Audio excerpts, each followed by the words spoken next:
Real estate has become red hot in many cities. It's expensive. It's beyond the affordability of most people.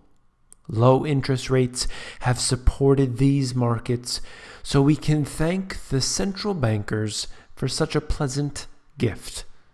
In any bubble, foreign money finds its way into the country and into whichever asset seems most profitable. In this case, real estate is that asset.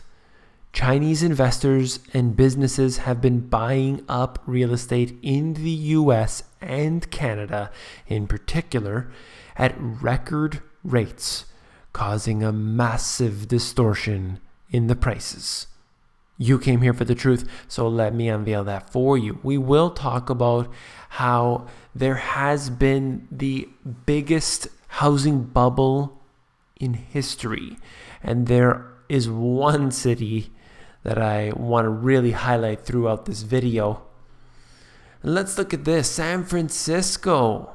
This man here, if you can see the image, built this box and is living inside of it. So basically a box inside of someone's house for $400. That's right, $400 US to live inside of a box.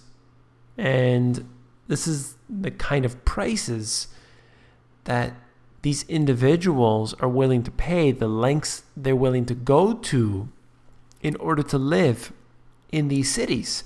Extreme. This right here, what about this? You can get this shack for the low price of $2.4 million. This is in Canada. I believe this area is Vancouver, the Vancouver area. But regardless, you're looking at $2.4 million and you most likely have to tear it down. And even if it doesn't sell at that price, if it sells anywhere near it, it's incredible. This here is in London. London, England. As you see, this person was shown this spot, which was £500. £500 for basically a closet. Let's look at these prices here throughout Canada. As you see, the housing prices, the second one on the list is Vancouver, with the prices rising 26%. 26% increases in the real estate prices over a year. That's called a bubble. Real estate isn't supposed to increase at such a high rate in this period of time. But of course, it's not a bubble. That's what they'll say. No matter what, there's always more immigrants to come in to purchase the homes. That's constantly what we're trying to be reminded of. Let's move through these quickly here as you look at the different areas. And what this chart is trying to suggest is that they have surpassed their previous highs. So they were in bubble territory before, and now they increased on those highs. And what I want to point out is that it's never a gradual increase whenever you have a bubble. It's always a spike. It's never going to be something that's smooth. It's going to be this sort of volatile behavior. And you can see that right here, showing you different areas, San Francisco, Seattle, and so on. And it doesn't surprise me at all, as you see this countless times throughout history. In my book, I have a whole chapter on real estate. And basically what I said, just like with gold and silver, you need to own the asset itself. Buy a property, not paper assets based on real estate. So many times I hear people talk about how they're diversified and they're trying to sell, actually people selling so-called investments to people that are based on real estate or based on gold. But that's not gold. I'll say it a million times. People always want to know this, and I answer the question repeatedly. If you want to get into real estate or want to get into gold or precious metals or anything that's real, buy the asset itself.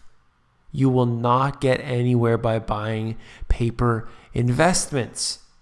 You need to own the actual physical commodity, physical piece of property. That's when it becomes most valuable.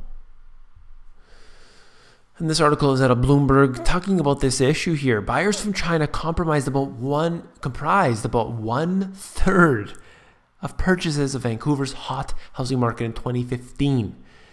Back of the envelope calculations done by the National Bank of Canada. So we're looking at not exactly accurate calculations, but let's take it for what it is. 1/3 of all the purchases done specifically by those from China.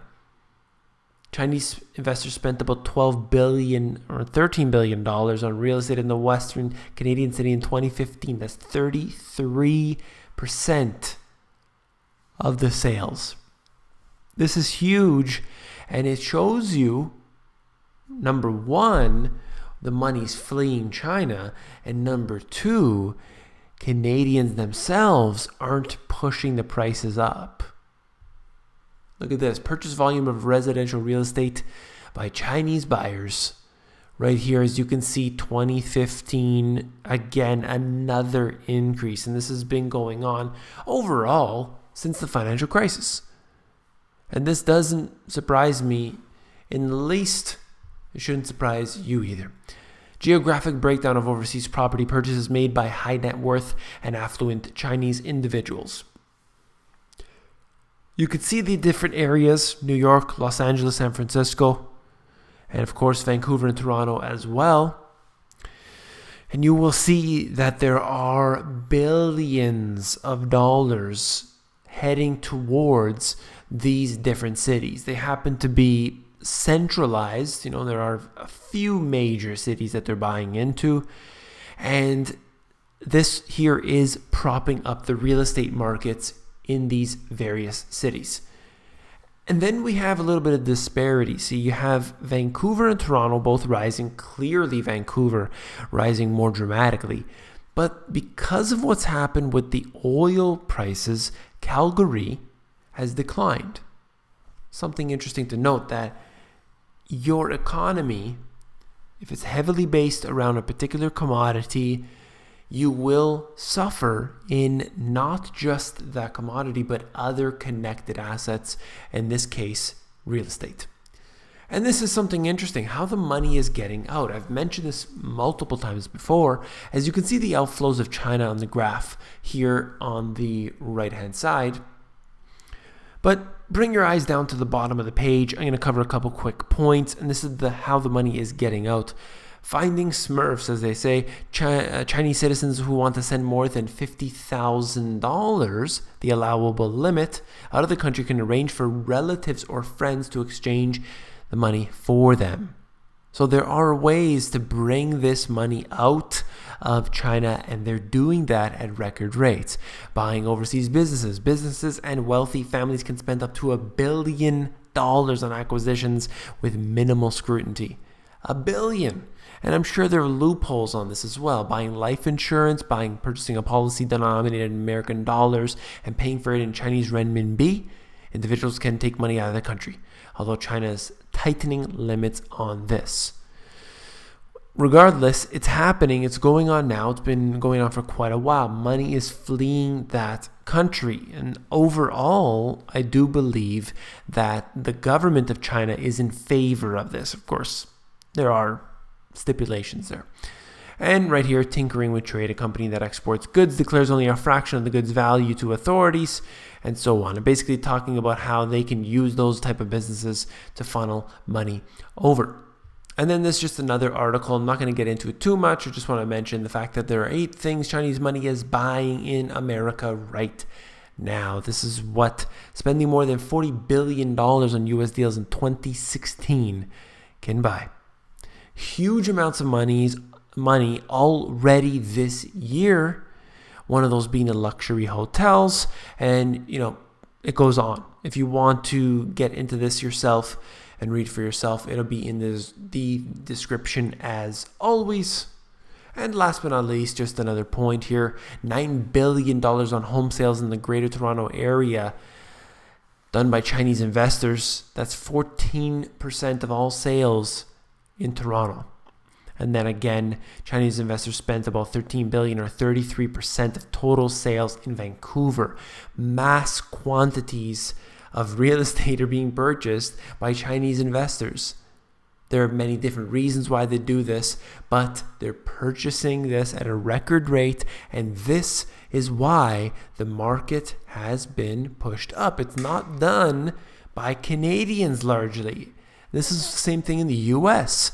Why are the real estate prices going up? They think that it's an organic movement, that the economy is doing better. That's not the case at all. It's quite the opposite, in fact. All right, that's it for this video.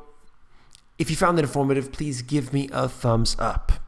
It really helps me out a lot to push these videos up higher. It also signals to me that you enjoy this information so I could do more of it.